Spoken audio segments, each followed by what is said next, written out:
Assalamualaikum warahmatullahi wabarakatuh. Salam sejahtera buat kita semua. Pangeran Cikeas Edi Baskoro Yudhoyono dalam keterangan tertulisnya pada tanggal 7 Juli 2021 kemarin menyatakan bahwa pemerintah terlihat tidak berdaya menangani pandemi COVID-19. Karena itulah menurut Ibas, apabila negara tidak mampu menyelamatkan rakyatnya dari pandemi COVID-19, dia mengkhawatirkan Indonesia bisa menjadi negara gagal, atau Ibas menyebutnya dengan failed nation.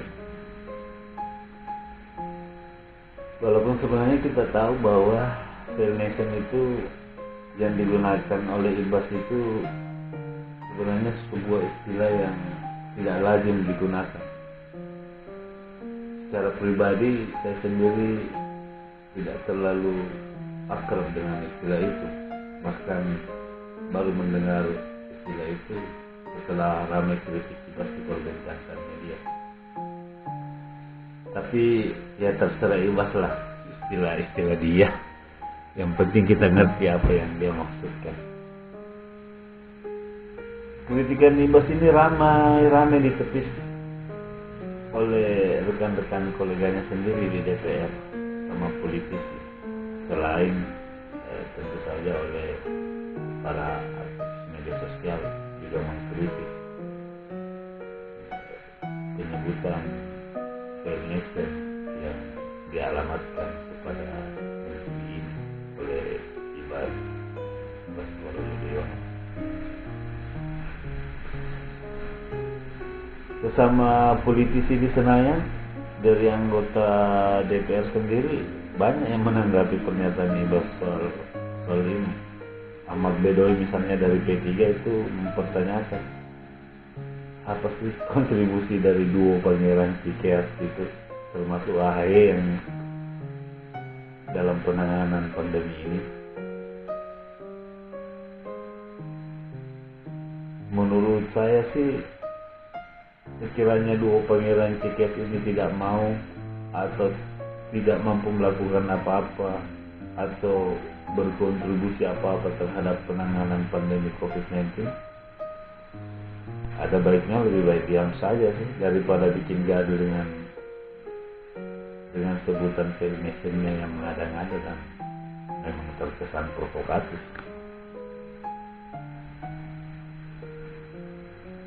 Mereka para polisi di Senayan bukan hanya Ahmad Bedoy yang dari P3 yang menanggapi, dari Golkar juga ikut menanggapi.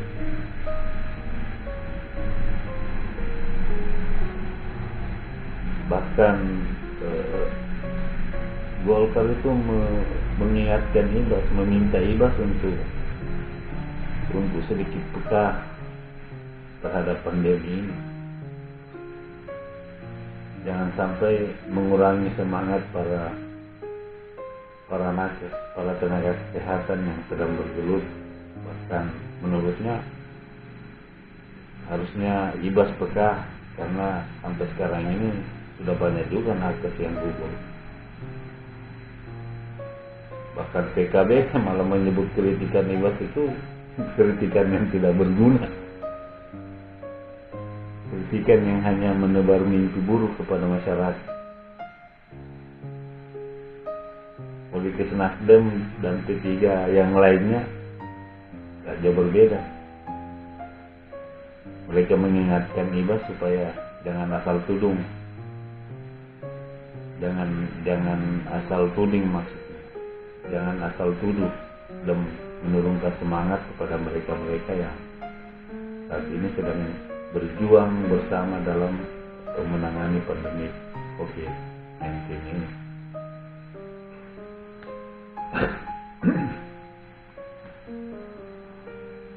Di antara semua tanggapan-tanggapan itu yang paling menarik menurut saya adalah justru tanggapan yang datang dari Andre Rosiade dari Partai Gerindra. Karena ternyata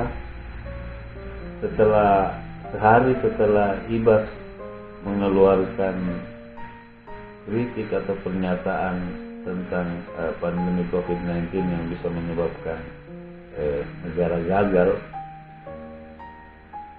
itu ternyata Komisi 6 di mana Andre dan Ibas bertugas itu melaksanakan rapat kerja dengan Kementerian BUMN, dalam hal ini Bapak Erick Thohir. Tapi yang terjadi malah Ibas ternyata mangkir dari kewajiban konstitusionalnya sebagai anggota DPR untuk rapat kerja bersama dengan Menteri Erick. Padahal rakernya dilaksanakan secara daring, makanya agak mengherankan juga apa sebenarnya yang menyebabkan Ibas tidak bisa ikut rapat. Makanya kata Andre,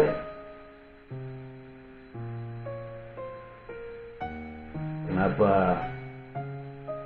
Ibas justru tidak hadir, padahal dia bisa berkontribusi nyata terhadap apa yang dilakukan pemerintah apabila dia hadir dalam rapat tersebut. Yang kebetulan memang Kementerian BUMN adalah mitra kerja dari Komisi 6 DPR. Apalagi kan kita semua tahu bahwa Kementerian BUMN ini di masa pandemi juga merupakan bagian penting atau merupakan kementerian yang juga ikut terlibat aktif dalam penanganan COVID-19, terutama terkait dengan pengadaan vaksin yang melalui tentunya saja yang melalui BUMN Farmasi. Dan juga kita tahu bahwa Kementerian BUMN kan juga memiliki holding, BUMN Holding Rumah Sakit, yang saat ini juga tengah berjibaku dengan semakin meningkatnya penularan COVID-19 ini. Nah, harusnya di situ dalam rapat kerja itu Ibas bisa mengusulkan atau mempertanyakan banyak hal terkait kebijakan dan penanganan pemerintah terhadap COVID-19. Sayangnya malah dia tidak hadir. Ibas, ternyata dirimu tak lebih dari sekedar anak depo yang manja, hanya bisa teriak dan merengek, tapi dengan seudarnya meninggalkan kewajiban konstitusional yang mana rakyat telah memilihnya untuk itu. Apabila kebiasaan seperti ini dilanjutkan terus oleh Ibas, ya saya malah khawatir bukan negara ini yang akan fail, justru Partai Demokrat sendiri yang akan fail. Apalagi kan gejalanya sudah kita lihat sendiri, di mana di 2 pemilu terakhir secara elektoral Demokrat gagal apabila dibandingkan dengan kedikjayaan Demokrat pada pemilu sebelumnya yang sempat menjadi the ruling party.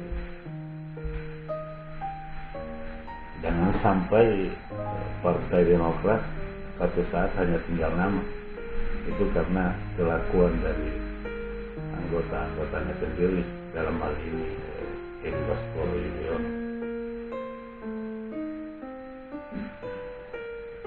Selain soal kemungkinan dari rapat kerja DPR, hal menarik yang bisa kita bahas terkait pernyataan politik Ibas soal failed nation itu sendiri. Karena sampai sekarang pun saya sebenarnya tidak mengerti kenapa istilah failed nation itu yang disematkan kepada negara ini itu bisa muncul dari pikiran seorang Ibas yang kemudian disebarkan kepada publik, dan itu senada dengan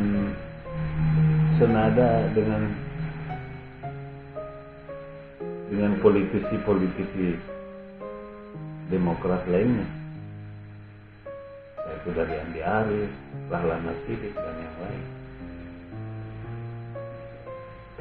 Karenanya ini kelihatannya memang isu yang sedang diorkestrasi oleh mereka, sebuah isu yang menjadi propaganda politik yang sengaja dimainkan oleh Demokrat. Mereka sepertinya sedang menabuh genderang pencitraan politik yang secara sangat sadar ingin mencoba memanfaatkan situasi sulit di masa pandemi ini untuk mengais dukungan publik, sekaligus seolah-olah sedang memberikan kode kepada mereka-mereka yang selama ini juga berada di barisan pembenci Jokowi. Seakan-akan Demokrat memberikan kode bahwa mereka berada dalam barisan yang sama loh untuk menggoyang pemerintahan yang sah saat ini.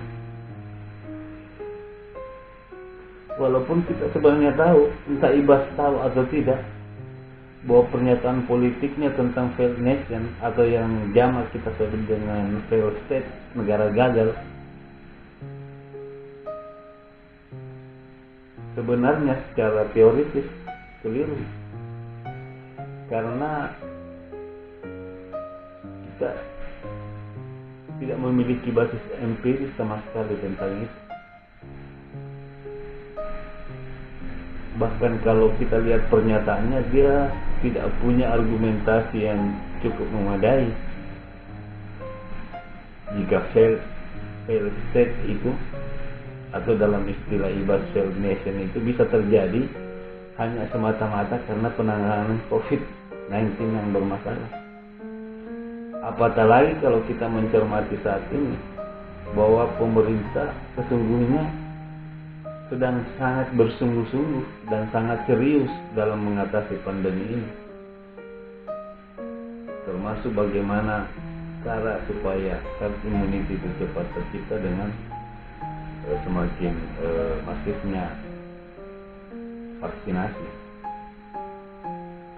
Jadi apabila pernyataan failed nation-nya Ibas basis argumentasinya hanya soal COVID-19, saya sendiri secara tegas mengatakan bahwa ini tak lebih dari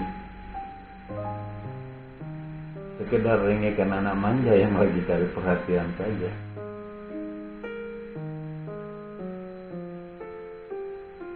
Sekedar politisi yang ingin memanfaatkan pandemi untuk menaikkan pamor saja.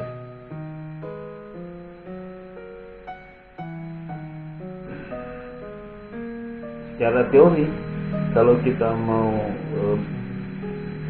menggali lebih dalam tentang failed state ini atau konsep negara gagal ini dari ilmuwan politik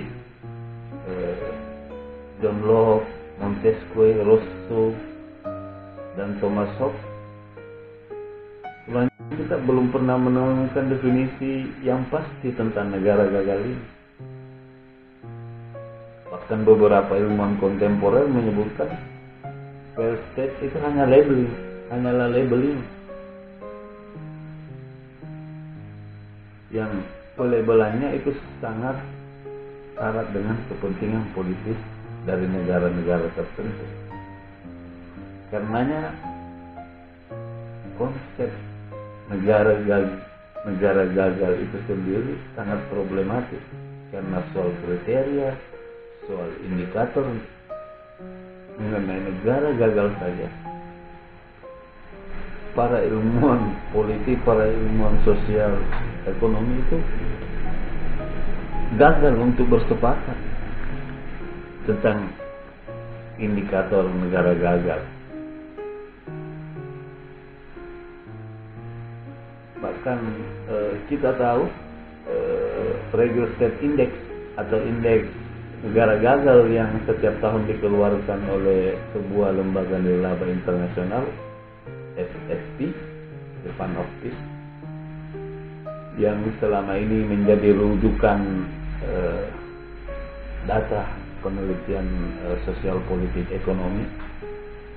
Itu saja oleh banyak ilmuwan, oleh banyak peneliti politik, oleh banyak peneliti sosial masih dianggap belum mumpuni untuk menggambarkan kondisi negara secara empiris, karena dianggap basis penelitiannya belum komprehensif. Bahkan komparasinya antar negara yang satu dengan negara yang lain itu dituding tidak bertanggung jawab, karena untuk setiap negara yang berbeda mereka menggunakan indikator yang sama, padahal kondisi empiris setiap negara itu jelas-jelas berbeda.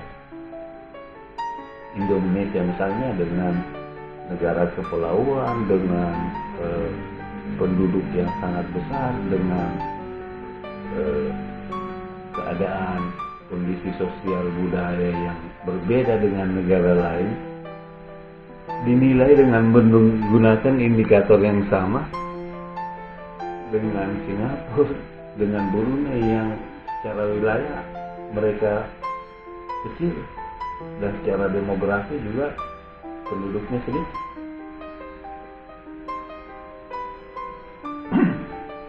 Tapi meski demikian, supaya kita ada perbandingan dalam menanggapi kicauan IBAS soal fair nation ini, ya kita bisa juga melihat atau mencoba melihat indeks ini, indeks yang diberikan oleh lembaga ini kepada Indonesia, supaya kita bisa membandingkan seperti apa sih indeks yang diberikan oleh lembaga ini pada masa pemerintahan SBY dengan masa pemerintahan Jokowi saat ini. Nah, karena kebetulan indeks negara gagal tahun 2021 itu sudah rilis dan dipublis, maka saya menggunakan data itu untuk mencoba mendata itu sebagai indeks negara gagal di masa pemerintahan Jokowi di era pandemi ini, dan membandingkannya dengan indeks negara gagal yang dikeluarkan oleh lembaga yang sama pada tahun 2014 di ujung pemerintahan SBY. Jadi kita coba saja melihat datanya. Ternyata setelah kita meneliti dan membaca data dari Fund of Peace ini, Fund for Peace ini, dari 12 indikator yang menjadi acuan untuk menentukan indeks negara gagal, ternyata negara kita ini untuk disebut negara gagal itu jauh lebih mungkin disematkan kepada negara kita pada zaman pemerintahan SBY ketimbang penyematan negara gagal itu disematkan pada zaman pemerintahan Jokowi saat ini. Bayangkan indeks negara gagal yang kita bandingkan itu di masa pandemi tahun 2021 dibandingkan dengan tahun 2014 pada zaman pemerintahan SBY, di ujung pemerintahan SBY itu ternyata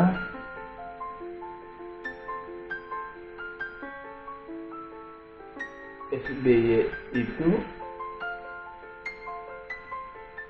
pada zaman itu indeks kemungkinan gagalnya sebuah negara itu menurut penilaian dari SSP itu 76,8, dan pada zaman pemerintahan sekarang itu indeksnya turun menjadi 67,6, yang secara kekuatan negara untuk sustain, untuk stabil, saat ini negara kita berada di peringkat 99 dibanding di zaman SBY berada di peringkat 82. Itu menurut indeks negara gagal yang dirilis setiap tahun oleh Fund for Peace.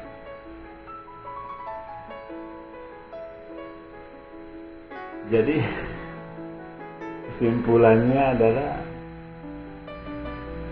Ibas sebagai politisi harusnya sebelum mengeluarkan pernyataan ada baiknya untuk mempelajari terlebih dahulu basis empiris yang digunakan dari setiap pernyataan yang akan diungkapkannya. Karena ketika gagal membangun argumentasi yang kokoh dari pernyataan yang dibuatnya sendiri, boleh jadi pernyataannya akan menjadi bumerang terhadap posisi politiknya dan posisi politik partainya, yaitu Partai Demokrat.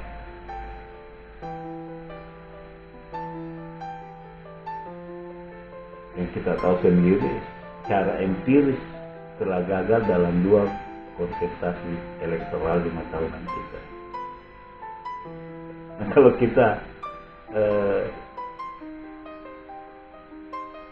mencoba menjadikan indeks negara gagal dari Fund for Peace sebagai acuan saja,